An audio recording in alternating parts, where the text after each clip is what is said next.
just showing I've got 12 Monarch eggs right now. So in a couple of days, hopefully all goes well, I'll have little tiny first star caterpillars. So I've got this mesh. There's just like a little laundry thing, and I mean, your setup doesn't have to be fancy. I mean, I have a camping tent outside. And so it's got the mesh ceiling and the mesh window, sides and everything. And so that is what I'm going to be using as my outdoor structure. And really all of this would be outside right now with all the chrysalis that I have. But the weather, oh my gosh, I thought it would be in the 50s and 60s at night by now, and I looked a month ahead and it just keeps changing. And so we literally have 3 nights this week at the end of April. This is very unusual. Usually it's warm and hot by now, and we've already had monarchs flying around. The temps have been going crazy up in the 80s, and then we get this cold spell. So we've had them drop eggs already, and I don't know what the poor little monarchs out there are doing when it's in the low 40s, because they can't even fly unless it's I think 55 or above. But anyways, so once the temps I can see stabilize and are above 50 or above at night, then everything is going outside in the tent that I have outdoors that's already set up. Anyway, so I have these for the little caterpillars. I want them, my goal is for each one to have its own container.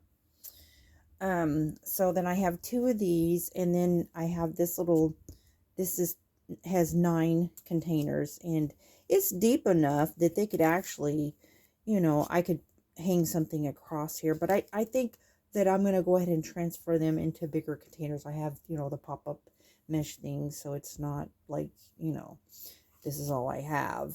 So, I have various types of containers, and this thing, it's actually for a bra, but I kid you not, it's got butterflies on it. I thought, no, isn't that cute? And it's mesh. I said, yeah, I gotta get it. So I just put some cardboard in it, and it's, it's got a zipper and it's mesh, so that's perfect, right? So, I just want each caterpillar to have its own space, and if, because, I just don't want, I'm trying to keep everything separate. So if there's any kind of pathogen or virus, or not virus, but any kind of, as separate as possible. That's the idea, for each caterpillar to have its own space.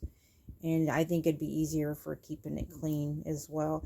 And this, what I did is I put wax paper in here so that, I can just pull the wax up and just put fresh down for it. And, anywho, so that's what I'm doing here, and I've been practicing with my handheld microscope thing, and just to be practiced, so when, the chrysalis bursts a butterfly, I, want to test it for OE, and if the temps are cold when they happen to hatch, I'm not going to set them free till I know that the temps are above 50. It just would be cruel to set them. So, but it's supposed to be warm. So there's, in there, where's that little guy? Yeah, it's still green. So that is, let's see, this one formed on Resurrection Sundays when it actually started its J-hang. So that was the 17th, and today's I believe the 25th. So we're looking about day 9 now, so it won't be long. But because the temps have been cool at night, they may take a little longer. It just depends, temperature wise. So I've got 2 in here, and then I've got one down here. If you can see that or not.